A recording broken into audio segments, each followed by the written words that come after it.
Sir मैं गीता हूँ। पिछले 8 महीनों से जुड़ी हुई हूँ आपके साथ श्री भगवद गीता के माध्यम से। आचार्य जी आपका मार्गदर्शन चाहिए क्योंकि जिस अवस्था से मैं निकल रही हूँ, कहीं न कहीं आप उस चीज़ को फेस कर चुके हैं। जैसे अगर मैं कहूँ, तो कोई भी काम करते हुए अगर हमें पता भी है कि ये सही है, तो भी हम गलत को चुनते हैं, मैं चुनती हूँ। शायद उसके पीछे डर है या स्वार्थ। तो अपने आप से बहुत जगह से लड़ती हूँ, लेकिन मार्गदर्शन कीजिए आप। मुझे पता है आपने कई बार इस विषय में बोला है, लेकिन कैसे उस स्थिति से निकलूँ ये आप प्लीज़ मार्गदर्शन कीजिए। आदत आदत है यार, कुछ नहीं। आदत है, कुछ और नहीं चाहिए।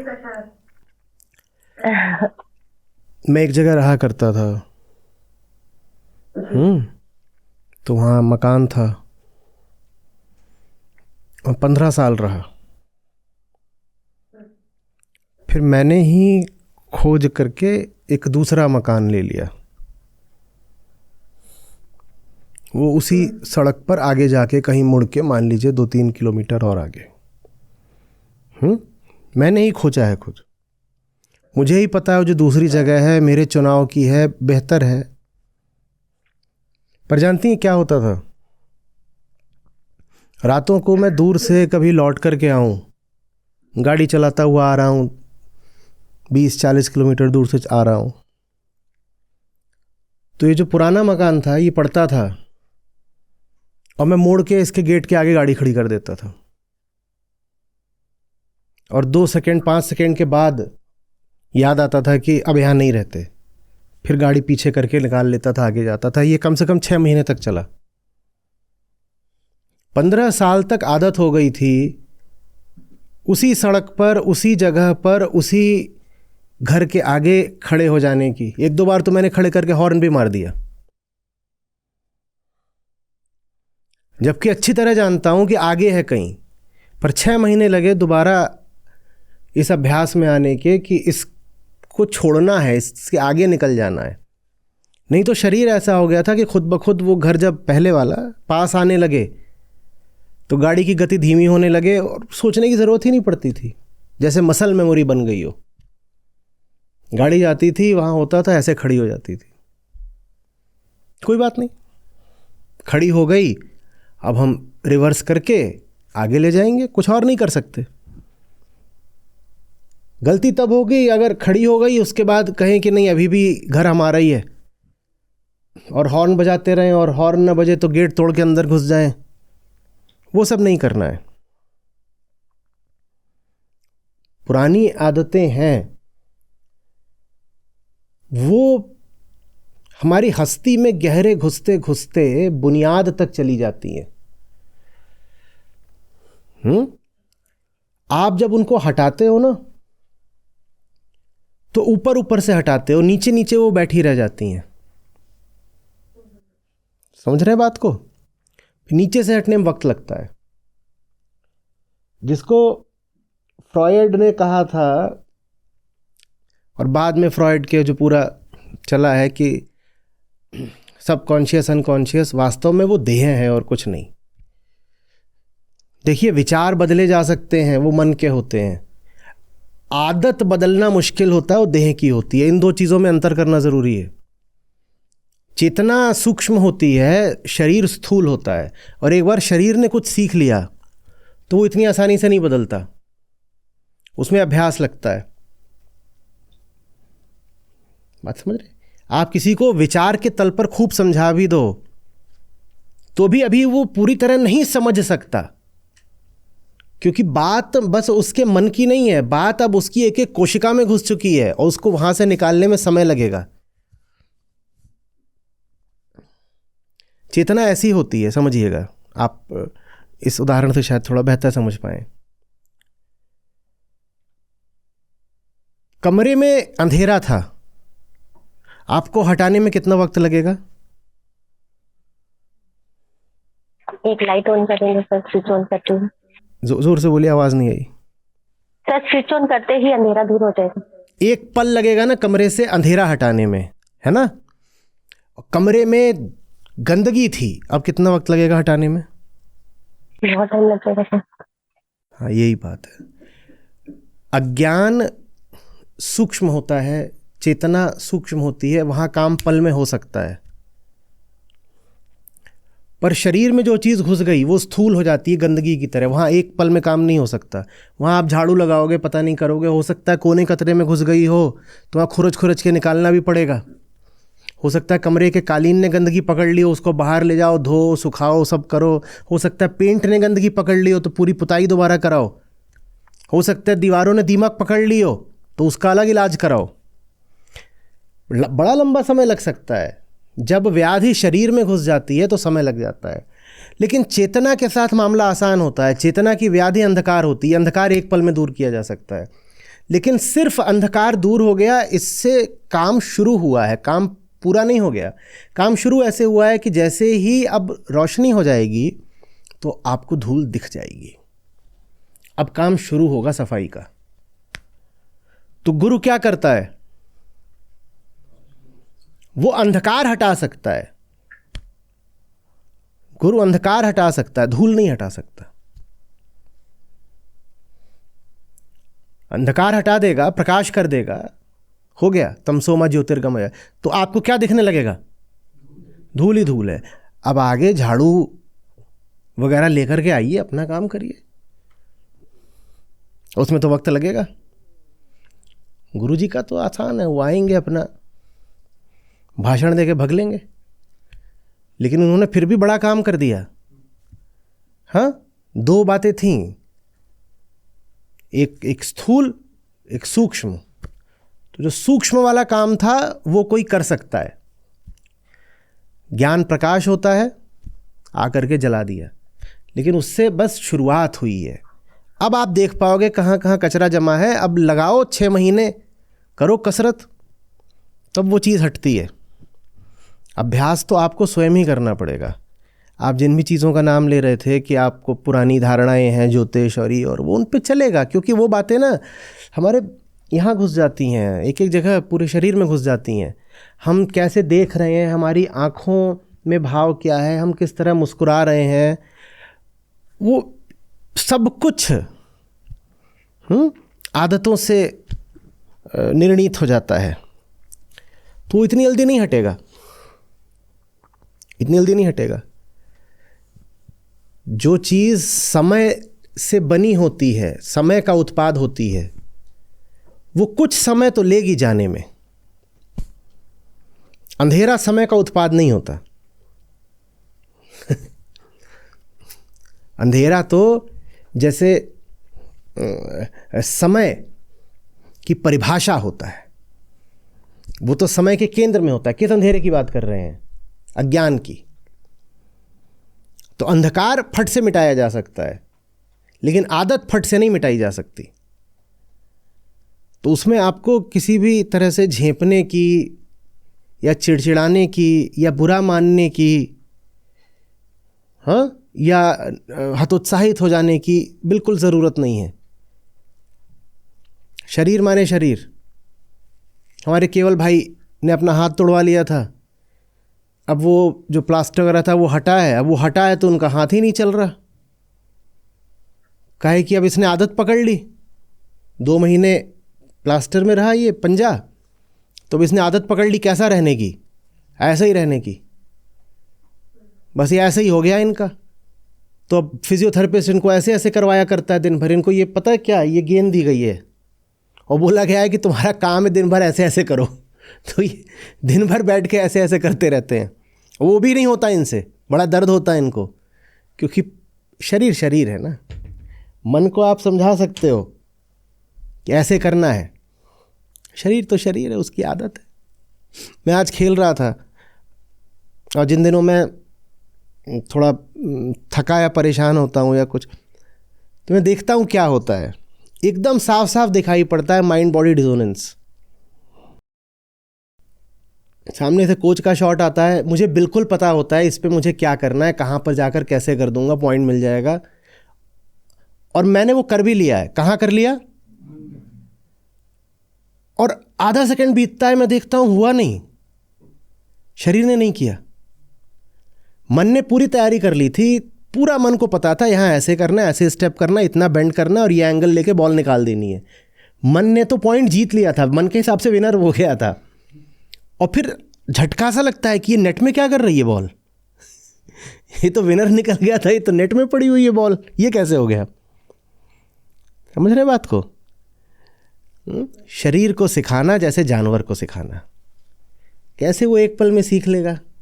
पशु, पुरानी उसकी पाशविकता। आप बंदर को लेके आए हो और उसको पद्मासन सिखा रहे हो, वो कैसे सीखेगा? ऐसा नहीं, सीख नहीं सकता, कर लेगा, हो जाएगा, पर वो दुखी करता है। लेकिन अगर बंदर को भी सिखाना है तो पहले रोशनी करनी पड़ेगी। पहला काम तो यही है कि प्रकाश लाओ। जब तक अंधेरा नहीं मिटाओगे, गंदगी नहीं मिटेगी। गंदगी मिटानी हो जिस जगह से, पहले उस जगह को रोशन करना पड़ता है। रोशन करो ताकि कोने कतरे में भी जो कुछ जमा हो वो दिखाई दे। इसको बोलते हैं आत्मज्ञान। और आत्मज्ञान के बाद आता है अभ्यास, अनुशासन। अनुशासन भी आत्मज्ञान का हिस्सा है, क्योंकि अनुशासन नहीं है ये बात भी कौन बताएगा? आत्मज्ञान ही बताएगा।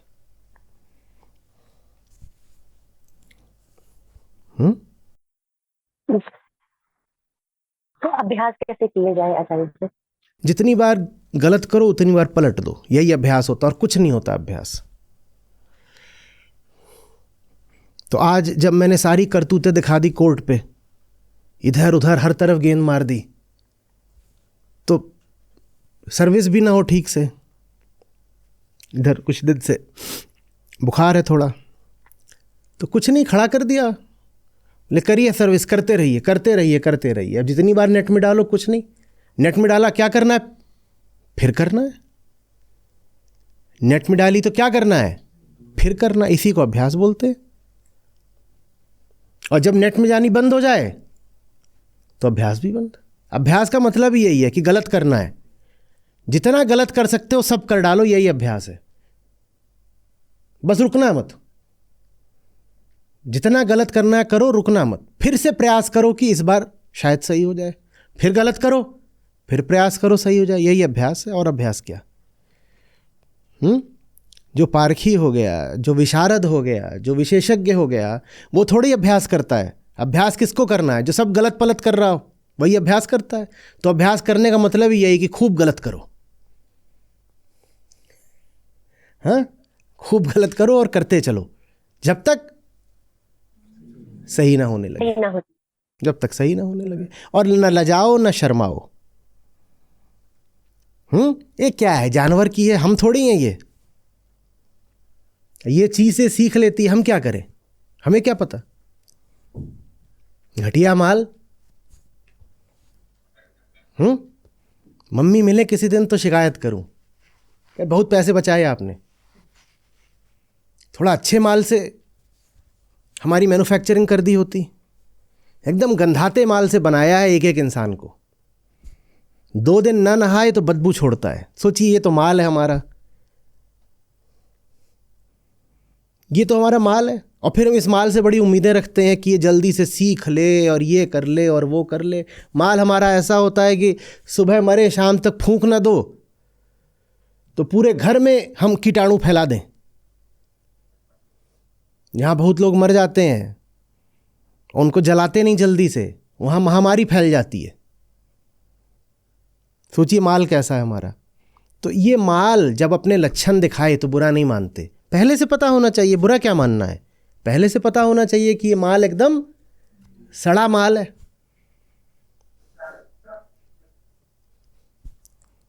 बड़ी माँ ने क्या करा है? एकदम मिट्टी उठा करके मानव बना दिया है। तो मिट्टी है ना, उससे क्या बहुत उम्मीदें रखें।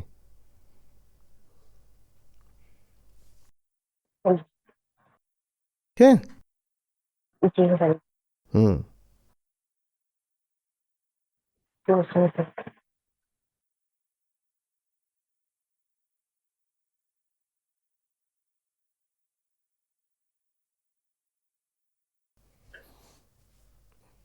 प्लेटो की जो थ्योरी थी आइडियाज़ की, उसमें यही बोला करते थे, बोलते थे यहाँ से तुम जो सोचते हो और यहाँ से तुम जो बनाते हो वो एक कभी नहीं हो सकता। बोलते थे तुमने एक गाड़ी का डिज़ाइन बनाया और उस डिज़ाइन की मान लो फैक्ट्री से 1 लाख गाड़ियाँ बनी, 1 लाख में से एक गाड़ी भी डिज़ाइन जैसी नहीं होगी। तुम ठीक से नापो, पता चलेगा कि कुछ ना कुछ हर गाड़ी में कम ज़्यादा रह गया है। तो स्थूल तल पर जो मामला होता है वो सूक्ष्म तल की पूर्णता से हमेशा नीचे का होता है।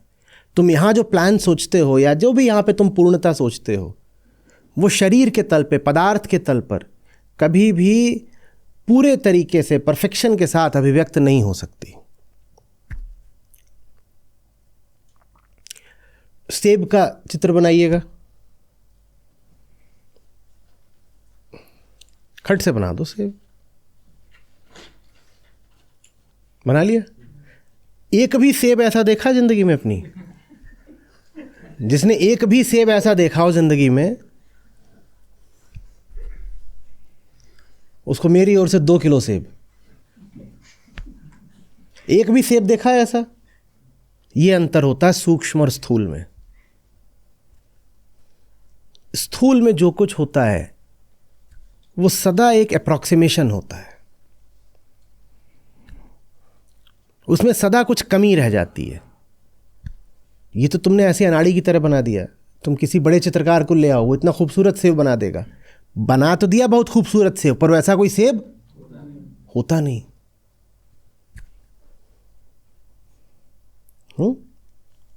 तो ये जो भौतिक जगत है, पदार्थ वाला, ये हमेशा कुछ कमियां लेकर चलता है और हमें उन कमियों को स्वीकार करना होता है, एक्नॉलेज करना होता है कि समझ कितना भी जाओ, लेकिन जब उसको कार्यान्वित करने की बारी आएगी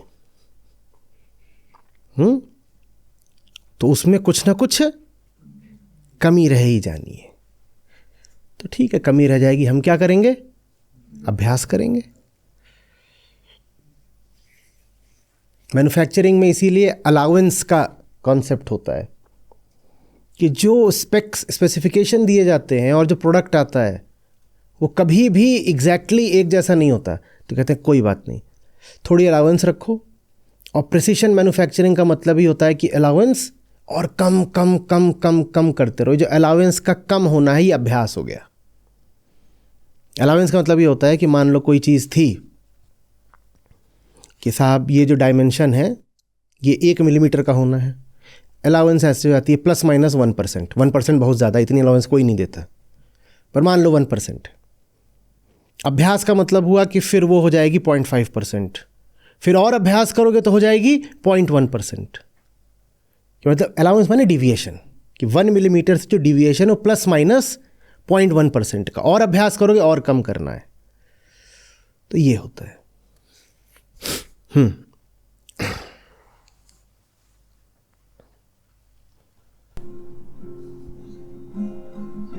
यह तन विष की बेलरी, गुरु अमृत की खान।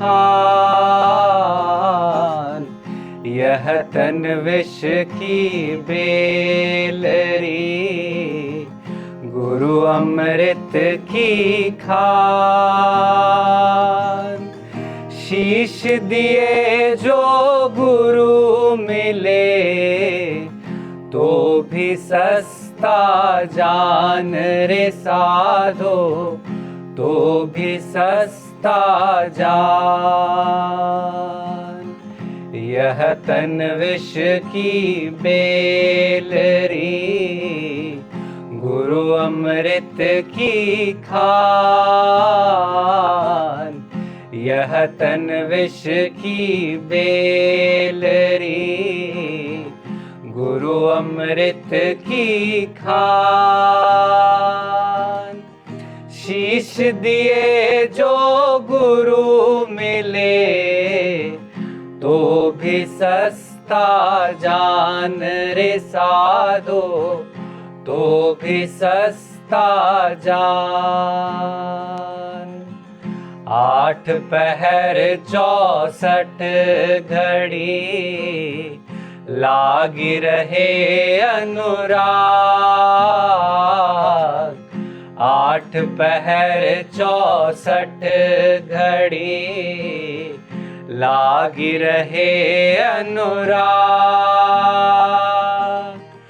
हृदय पलक ना बीसरे तब साचा वैराग रे साधो, तब साचा वैराग। 8 पहर 64 घड़ी लागी रहे अनुराग। 8 पहर 64 घड़ी लागी रहे अनुराग। हृदय पलक ना बीसरे तब साचा वैराग रे साधो, तब साचा वैराग।